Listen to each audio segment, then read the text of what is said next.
அம்மன் astro channel நேயர்கள் அனைவருக்கும் அன்பான வணக்கம். இந்த ஆனி மாதம் அப்படின்னு பார்த்தோன்னா தமிழ் மாதத்தோட 3வது மாதம். இந்த ஆனி மாதத்தில் சூரியன் மிதுன ராசியில் சஞ்சாரம் செய்கிறாரு. மிதுனம் அப்படிங்கிறது காலபுருஷ தத்துவத்துக்கு 3வது பாதம். அதாவது நம்ம வெற்றி பெறுவது, நினைச்ச காரியங்களை நடத்தி முடிக்கிறது, இளைய சகோதரரை குறிக்கிறது. இது எல்லாமே புதன் வீடா இருக்கக்கூடிய மிதுன ராசி தான். புத்தி கூர்மை, அறிவு, ஆற்றல், சாமர்த்தியமா நடந்துக்கிறது, இப்படி பல விதமான தன்மைகளை உள்ளடக்கியது மிதுனம். இந்த மிதுன ராசியில சூரியன் சஞ்சரிக்கக்கூடியது ஆனி மாதம். இந்த ஆனி மாதத்துல கிரக நிலைகள்லாம் எப்படி இருக்கு அப்படின்னு பார்ப்போம். மிதுன ராசியில ஜூன் 12ஆம் தேதி சுக்கிர பயிற்சியும், ஜூன் 14ஆம் தேதி புதன் பயிற்சியும், ஜூன் 15ஆம் தேதி சூரிய பகவானும் மிதுன ராசிக்கு போறாங்க. அப்ப 3 கிரகங்களோட சேர்க்கை அப்படிங்கிறது இருக்குது. இந்த ஆனி மாதம் அப்படின்னு எடுத்துக்கிட்டோம்னா 1ஆம் தேதி முதல் 32ஆம் தேதி வரைக்கும் இருக்குது. ஜூன் மாதம் 15ஆம் தேதி முதல் ஜூலை மாதம் 17ஆம் தேதி வரைக்கும் இந்த ஆனி மாதம் அப்படிங்கிறது இருக்குது. ஆனி மாதம் மிக அதிக நாட்கள் கொண்டது, அதாவது 32 நாட்கள் இருக்கக்கூடியது ஆனி மாதம். இந்த ஆனி மாதத்தோட கிரக நிலைகள் அப்படின்னு பார்த்தோம்னா குரு ரிஷபத்திலையும், சனி கும்பராசியில் இருக்கிறாரு. மாதத்தின் தொடக்கத்தில் கும்பராசியில் இருக்கிறாரு, அதன் பிறகு வக்கரம் அடைகிறாரு. ராகு மீனத்திலையும், கேது கன்னியிலையும் இருக்கிறாங்க. இப்படிப்பட்ட சூழ்நிலையில் இந்த ஆனி மாதம் தொடங்குது. மேசம் முதல் மீனம் வரை இருக்கக்கூடிய அனைத்து ராசிக்காரர்களுக்கும் இந்த ஆனி மாதம் எப்படிப்பட்ட சிறப்புகளை கொடுக்க போகுது அப்படின்னு விரிவாகவே பார்ப்போம். இந்த தனுசு ராசிக்காரர்கள் உங்களுக்கு இந்த ஆனி மாதம் எப்படி இருக்கும், என்னென்ன பலன்கள்லாம் கிடைக்கும் அப்படின்னு பார்ப்போம். இந்த மாதத்தோட கிரகநிலைகளை பார்த்தோம் அப்படின்னா தைரியஸ்தானத்தில் சனி, சுகஸ்தானத்தில் ராகு, பூர்வ புண்ணியஸ்தானத்தில் செவ்வாய், ரணருண ரோகஸ்தானத்தில் குரு, சப்தமஸ்தானத்தில் சூரியன், புதன், சுக்கிரன், தொழில்ஸ்தானத்தில் கேது அப்படின்னு இந்த ஆனி மாதத்தோட கிரக நிலைகள் எல்லாமே இருக்குது. தனுசு ராசிக்காரர்கள்லாம் சுயமாக சிந்தித்து செயலாற்றும் திறமை அப்படிங்கிறது அதிகமாகவே இருக்கும். இந்த ஆனி மாதத்தில் உங்கள் ராசிநாதன் குரு 6ஆம் இடத்துல இருந்திருக்கிறார். சகாயஸ்தானத்தில் சனியும், சப்தமஸ்தானத்தில் புதனும், பூர்வ புண்ணியஸ்தானத்தில் செவ்வாயும் அவரவர் சொந்த வீடுகளில் சஞ்சரிக்கிறதால ஏற்றங்களும் மாற்றங்களும் உங்களுக்கு மாறி மாறி தான் நடக்கும். இந்த மாதம் பணவரவு அப்படிங்கிறது ஓரளவு அதிகரிக்கும். உங்களுக்கு எடுத்த காரியத்தெல்லாம் செய்து முடிக்கிறதுல காலதாமதம் அப்படிங்கிறது வரலாம்.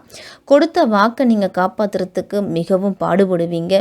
பொருளாதார நிலையில் நீங்கள் முன்னேற்றம் அடைகிறதுக்கு உங்களுக்கு புதிய பாதை அப்படிங்கிறது தென்படும். குருவின் பார்வை பலத்தால் குடும்பத்தில் சுப காரியங்கள்லாம் நடக்கலாம். இந்த மாதத்தில் எந்த வாக்குறுதியும் யாருக்கும் கொடுக்கும் முன்பு ஒரு முறைக்கு பல முறை யோசித்து கொடுக்கறது நல்லது. அடுத்தவர்களுக்காக உதவி செய்ய முன்னர் அடுத்தவருக்கு செய்யும் உதவிகள்லாம் சில நேரத்தில் உங்களுக்கு எதிராக மாறலாம். அதனால் சற்று கவனத்தோடு இருக்கணும்.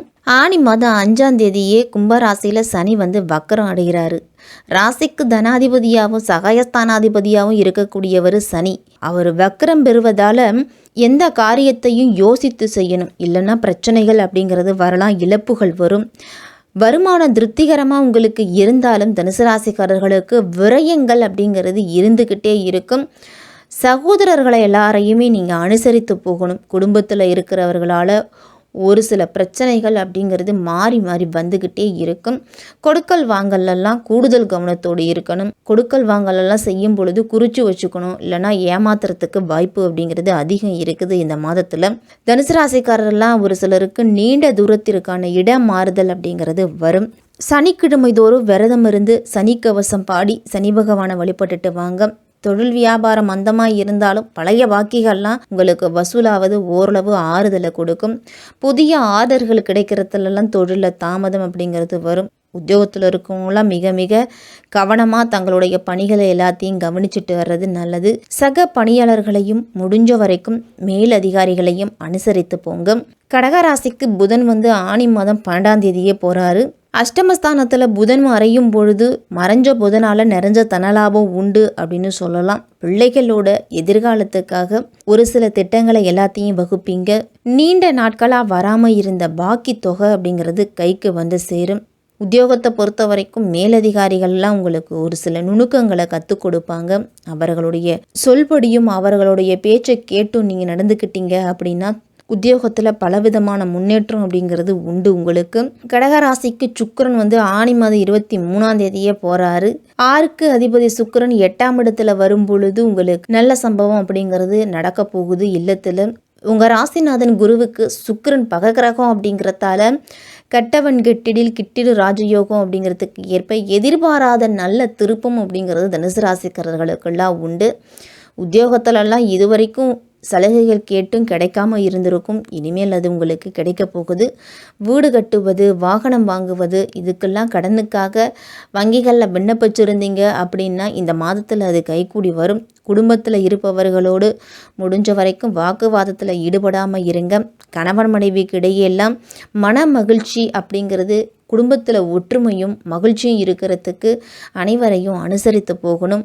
பிள்ளைகளோட உடல் ஆரோக்கியத்தில் அதிக கவனத்தை செலுத்தணும். கல்வியில் அவர்கள் எப்படி இருக்காங்க அப்படின்னு அவர்கள் மேலே ஒரு கண் வச்சுக்கிட்டே இருக்கிறது நல்லது. வழக்கு தொடர்பான விவகாரங்கள்லாம் ஈடுபடாமல் ஒதுங்கி இருங்க. ஆனி மாதம் 27 ரிஷபராசிக்கு செவ்வாயும் போகிறாரு. பூர்வ புண்ணிய ஸ்தானாதிபதி 6ல் மறைகிறார். அதனால் உழைப்புக்கு ஏற்ற பலன் அப்படிங்கிறது கிடைக்காது. தனுசு ராசிக்காரர்களுக்கெல்லாம் குடும்பத்திலையும் ஒரு சில பிரச்சனைகள், அதாவது பழைய பிரச்சனை மீண்டும் அப்படிங்கிறது வரும். பிள்ளைகள்லாம் உங்களுடைய பேச்சை கேட்டு நடக்காததுனால மன வருத்தம் அப்படிங்கிறது வரலாம். ஆரோக்கிய தொல்லைகளும் மருத்துவ செலவுகளும் உங்களுக்கு இந்த மாதத்தில் சற்று கூடுதலாகவே இருக்கும். பண நெருக்கடியின் காரணமாக கடன் வாங்கக்கூடிய சூழ்நிலை கூட ஒரு சிலருக்கெல்லாம் ஏற்படலாம். தனுசு ராசிக்காரர்களுக்கு பெண்கள்லாம் எல்லா விஷயத்துலேயும் கால தாமதம் அப்படிங்கிறது வரும். சொல்ல காப்பாற்றுறதுக்கு எந்த அளவு உழைக்கணுமோ அந்த அளவு உங்களுடைய உழைப்பை போடுவீங்க. பண வரவு அப்படிங்கிறது தாமதப்படுவதால் கையில் இருக்கக்கூடிய சேமிப்பு அப்படிங்கிறது சற்று கரைய தொடங்கும். மாணவர்கள்லாம் பாடங்களை படிப்பதில் மெத்தனம் காட்டாமல் அன்றைய பாடங்களை அன்றே படிங்க. பொது வாழ்க்கையில் இருக்கிறவங்களுக்கெல்லாம் கௌரவம், அந்தஸ்து இதெல்லாமே உயரும். வியாபாரம், தொழில் செய்கிறவங்களுக்கெல்லாம் தேவையான முதலீடு அப்படிங்கிறது கிடைக்க போகுது. கலைஞர்களுக்கெல்லாம் தடைப்பட்ட ஒப்பந்தங்கள்லாம், தடைப்பட்ட வாய்ப்புகள்லாம் இனிமேல் கிடைக்கும். மாணவர்கள்லாம் எதிர்பார்த்த இலக்கை அடைகிறதுக்கு ஆசிரியர்கள் வழிகாட்டுவாங்க. அவர்களை பின்பற்றி நீங்கள் நடந்து போகிறது தான் நல்லது. பெண் பிள்ளைகளோட சுபகாரிய பேச்சுக்கெல்லாம் முடிவாகலாம். தேவைக்கு ஏற்ற விதத்தில் பொருளாதாரம் அப்படிங்கிறது உயரும். இருந்தாலும் அனாவசியமான செலவுகளையும் ஆடம்பரமான செலவுகளையும் குறைச்சிக்கிட்டாலே தனுசு ராசிக்காரர்களுக்கு இந்த மாதம் சிறப்பாகவே இருக்கும். மூலம் நட்சத்திரத்தில் பிறந்தவங்கலாம் இந்த மாதத்தில் தன்னம்பிக்கையோடும் துணிச்சலோடும் எல்லா விஷயத்திலையும் ஈடுபடுவீங்க.